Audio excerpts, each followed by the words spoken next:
را را.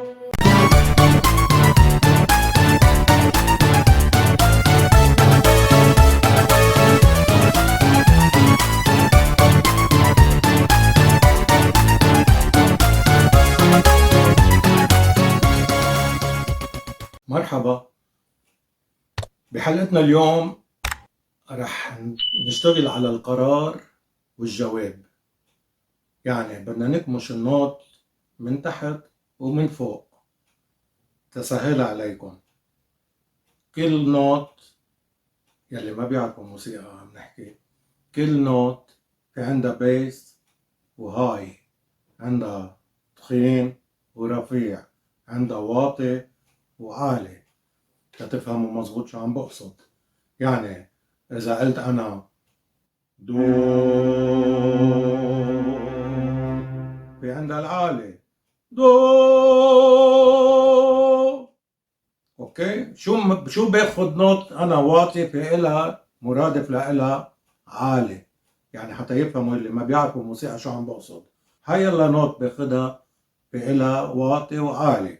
بقى بدكم تجربوا تكمشوا معي هالنوت هاي، لانه كتير منكم هلا بس يعملوا هالاكزرسيس هيدا التمرين رح يحسوا حالهم انه العالي ما عم بيقدروا يكمشوها مظبوط، بصيروا يفتشوا، بصيروا يقولوا نوت حيلا نوت ما بتطلع مظبوطة. يلا رح نجرب انا وياكم.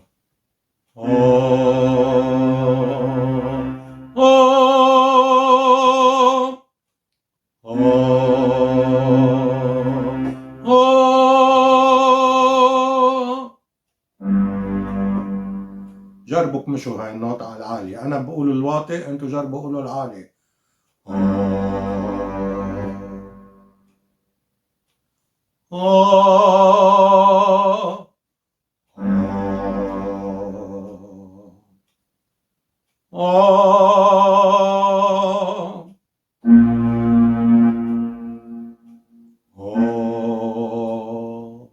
جربوا قولوا العالي.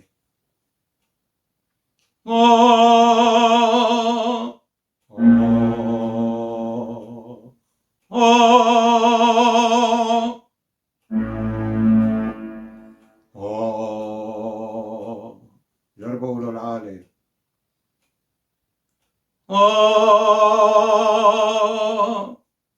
اوكي، هذا اكزرسيس كتير مهم لحتى الداينة تصير قوية. يعني داينة بدها تلقط النوت 100%، تكون عم بتصير 100% بالفوكاليز. ممنوع تكون التيونينج تبع النوت، دوزان النوت فارق. يعني بدنا نغني مظبوط، هو الغناء الصحيح. رح نبلش انا وياكم، رح نبلش ناخد النوت واطي ونطلع.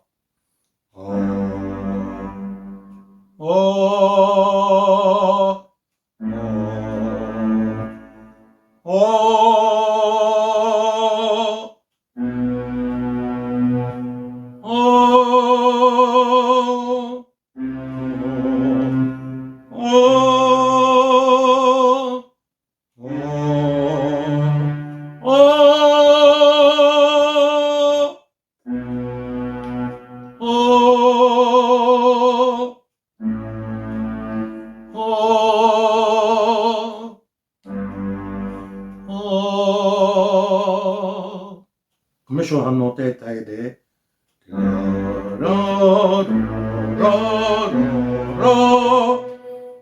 إلى اللقاء بالحلقة المقبلة.